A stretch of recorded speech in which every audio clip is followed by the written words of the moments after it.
Retour de l'FP, spécial FC, je dis bien spécial CAN féminine 2016 au Cameroun, vous le savez.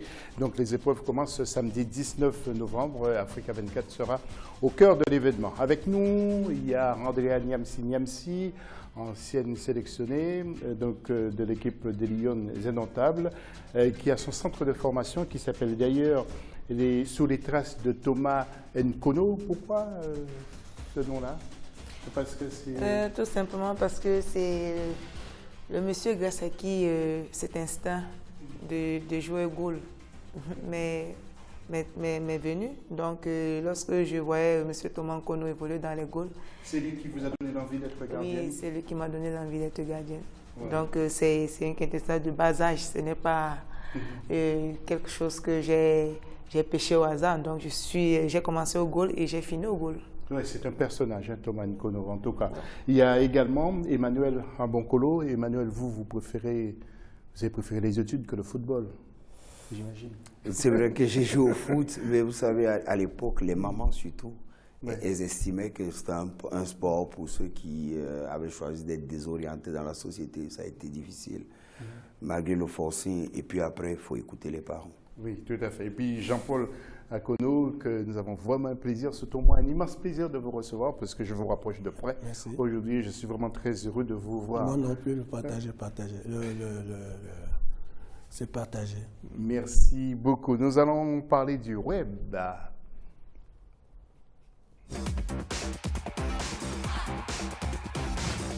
Et avec notre charmante Gaëlle Onana.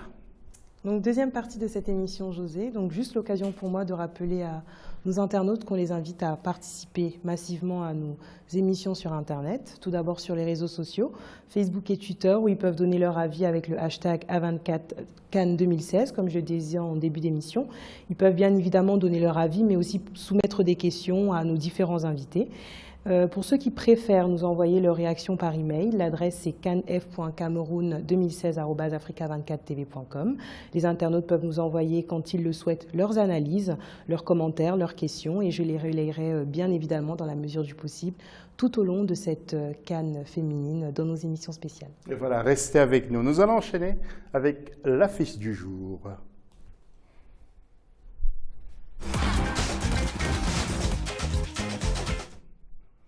Et ça fait plaisir à Gaëlle de voir l'instant web de nouveau. Il s'agit de deux rencontres, vous le savez, de ce samedi 19 à Yaoundé, entre Cameroun et Égypte et Afrique du Sud, Zimbabwe. Deux rencontres que nous présente justement Viviane Borken. L'équipe égyptienne qui affronte le Cameroun ce samedi 19 novembre sur la pelouse du stade Omnisport de Yaoundé en match d'ouverture et à sa deuxième participation à cette compétition. Ayant bénéficié d'une bonne préparation avec ces matchs amicaux, certains observateurs affirment que ce sont des joueuses redoutables sur les côtés. L'Égypte, c'est une équipe très très farouche en Afrique, hommes comme femmes, parce que ce sont des filles qui ne se fatiguent pas. Le Cameroun a droit à ne pas lâcher l'Égypte dans un débordement de côté. Parce que le jeu de l'Égypte sont les côtés. Il faut que le Cameroun mette l'accent sur plus Adjara et la latérale, je ne sais pas comment on l'appelle. C'est ça l'Égypte. Parce que si vous ouvrez les côtés, elles vont entrer. L'Afrique du Sud, Zimbabwe sera l'affiche de la deuxième rencontre de la poule. Les Sud-Africaines sont dotées de grandes qualités et pourraient créer des surprises, selon les experts, et les Zimbabwéennes devront se méfier. L'Afrique du Sud fait partie de l'autre favori de la poule A, derrière le Cameroun, bien évidemment. C'est une équipe qui, dans sa progression, dans son développement, n'a cessé de croître. On se souvient encore de sa participation aux Jeux Olympiques récemment. Elle a su développer ses qualités. J'ai même envie de dire qu'elle est l'équipe qui va mettre le Cameroun en difficulté dans cette compétition. Selon les spécialistes, le Cameroun et l'Afrique du Sud sont donnés favoris de cette poule. Les résultats des premiers matchs nous permettront de voir si ce pronostic se réalise. Andrea, sans pour cela trop m'avancer, vous pensez que les Égyptiennes vont prendre beaucoup de buts ce samedi face au Cameroun? Vous savez, dans le football moderne actuel, on doit respecter toutes les équipes, hein, parce que chez les masculins, on voit de temps en temps des équipes, en fait, s'il faut y revenir même en arrière, lorsque l'Érythrée, qui était une équipe forcément, qui en Afrique ne pouvait même pas, on ne savait même pas s'il y avait un championnat dans ce pays-là, mais qui est sorti des fonds du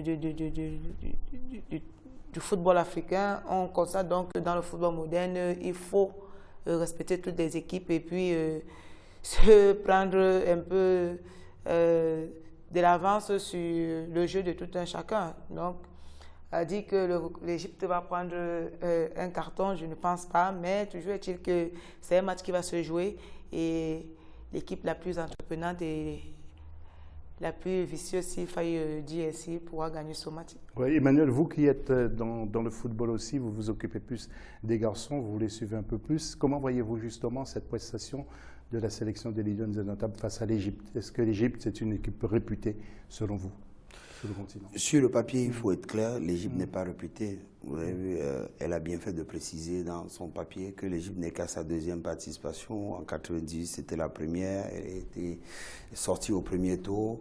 Et sur les matchs amicaux, ce n'est pas une équipe qui a impressionné, mais seulement il y a cette possibilité de pouvoir se transcender dès qu'on rentre dans le vif du sujet, c'est-à-dire dans la compétition. Il appartient maintenant au staff camerounais d'être très vigilant. Parce que les équipes comme celle-là qu'on présente comme étant déjà battues à l'avance, il va falloir faire très attention. On se rappelle encore au souvenir très proche du fait que le Cameroun ne se soit pas qualifié pour les Jeux Olympiques face au Zimbabwe, ce qui a paru être une catastrophe, mais sportivement, il faut donc comprendre que ce type d'événement est possible. Donc, il est important pour le staff camerounais de comprendre qu'il va falloir être vigilant tout le long de la compétition. Justement, il ne faut pas penser un seul moment que le Cameroun se fasse sortir du premier tour, hein, Jean-Paul. Oh, vous savez, le football réserve trop de surprises. Il est ce qu'il est. Bon, j'avoue honnêtement que je ne le pense même pas. Ça ne passe même pas un peu dans mon esprit. Mais comme je viens de le dire, la réalité du football est souvent ce que personne ne connaît. Mais je dis, il faudrait que nous nous débarrassions, n'est-ce pas, de ce complexe de supériorité, si jamais ça taraudait les esprits de nos joueurs, que nous avons, parce que nous avons été 8e de finale à la Coupe du Monde du Canada, je crois, 2015. Je crois que cette compétition est passée. Tout au contraire, les Lions doivent emprunter à cette compétition la hargne, la détermination et l'agnac qu'ils avaient, n'est-ce pas, pour faire honneur au football africain et singulièrement aux Camerounais. Donc, s'ils jouent dans cet état d'esprit, l'esprit du Canada, il n'y a pas de raison que nous n'arrivions pas en finale au moins. Oui, en tout cas, c'est un bel exemple parce que cette équipe du Canada tourne très bien. Jean-Paul, pendant que vous avez la parole, dites-nous quelques mots. Vous connaissez bien le football sud-africain et du Zimbabwe, surtout chez les filles. On connaît les garçons, mais surtout ces deux nations, ce sont des nations fortes sur le continent. Le football sud-africain... C'est votre affiche, hein, je précise. Hein, oui, le football féminin sud-africain encore a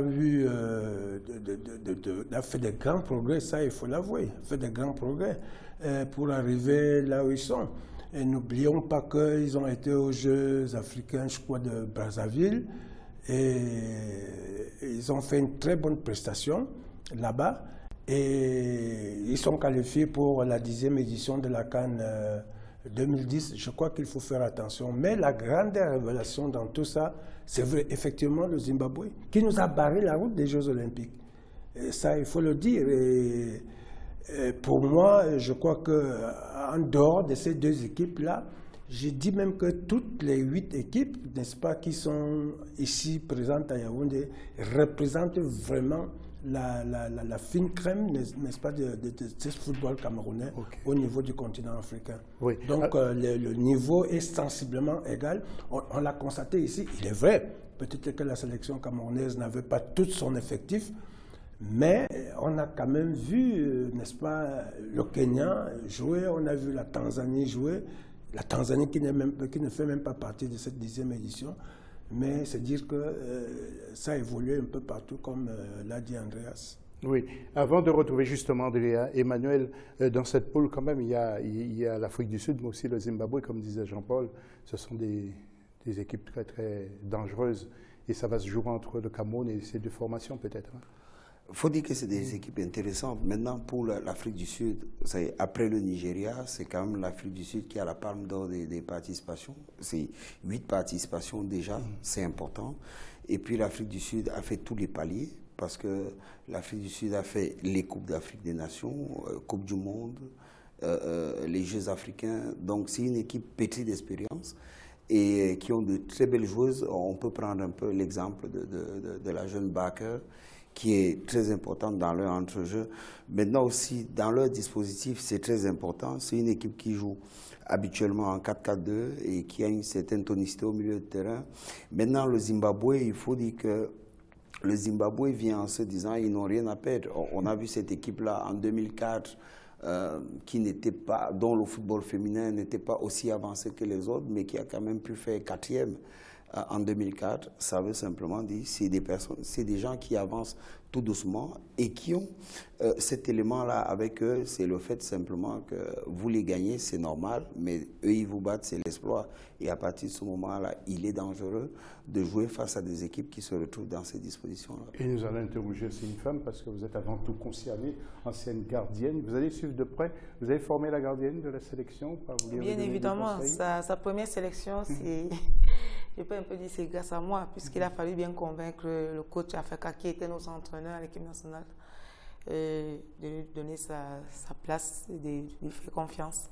Donc à partir de là, la petite a pris confiance et vous voyez le résultat aujourd'hui. Elle est devenue l'une des meilleures en Afrique, donc on ne peut que dire que c'est la gloire du football camerounais. Une dernière question avant de retourner vers Jean-Paul. Si vous étiez entraîneur, quel conseil auriez-vous donné à votre équipe avant ces matchs, ces fameux matchs? De se méfier donc contre qui? De manière globale, déjà de manière globale, je vais apporter de l'eau au moulin du directeur technique lorsqu'il disait qu'il faudrait que les filles enlèvent cet esprit de supériorité déjà. Parce que le football moderne, je le disais tantôt, a beaucoup de surprises. Maintenant, s'il fallait avoir peur d'une équipe, je dis, par rapport aux statistiques et par rapport à ma façon de suivre toutes les équipes qui prennent part à cette compétition, l'Afrique du Sud est une équipe qui s'est déjà reconstruite et c'est vraiment l'équipe à craindre. C'est vraiment la grosse surprise parce que certaines personnes seront vraiment surprises de voir l'Afrique du Sud en finale. Mais je dis pour moi, ça ne sera pas une surprise parce que cette équipe-là a fait sa reconstruction. Et cette équipe a des joueuses qui sont capables de changer les donnes dans un match. Et pour moi, je pense que mon collègue entraîneur national il sait de quoi je parle et il a pris des précautions pour cela. Merci Andrea. Jean-Paul, pendant que je vous tiens, vous savez que c'est notre métier, c'est notre déformation professionnelle. Lorsque vous êtes parti, vous avez été limogé à la tête de la sélection du Cameroun. Qu'est-ce qui s'était passé exactement? C'est parce que vous teniez un mauvais discours? Qu'est-ce qui s'est passé? Je crois peut-être que c'est parce que j'avais fait du Cameroun la première équipe de son groupe. Ça paraît bizarre, mais c'est comme ça que j'explique cela. Donc vous n'auriez pas dû gagner alors? Certainement, puisque à l'époque même, je crois qu'on me mettait un peu les bâtons dans les roues pour que je gagne les matchs. Donc la seule explication que je trouve, sinon on ne me reproche, tel que le ministre me l'a dit lui-même le jour qu'il prenait la décision de me limoger, en trouvant des subterfuges, pour dire que c'est la haute hiérarchie, c'est le président de la République, enfin, c'est à partir de la présidence de la République l'on lui a donné des ordres parce que j'aurais exigé 15 000 francs de manière péremptoire, c'est-à-dire 15 millions plutôt, de manière péremptoire où j'avais dit ou c'est ça ou c'est rien, ce que je ne l'avais jamais dit, alors là au grand jamais.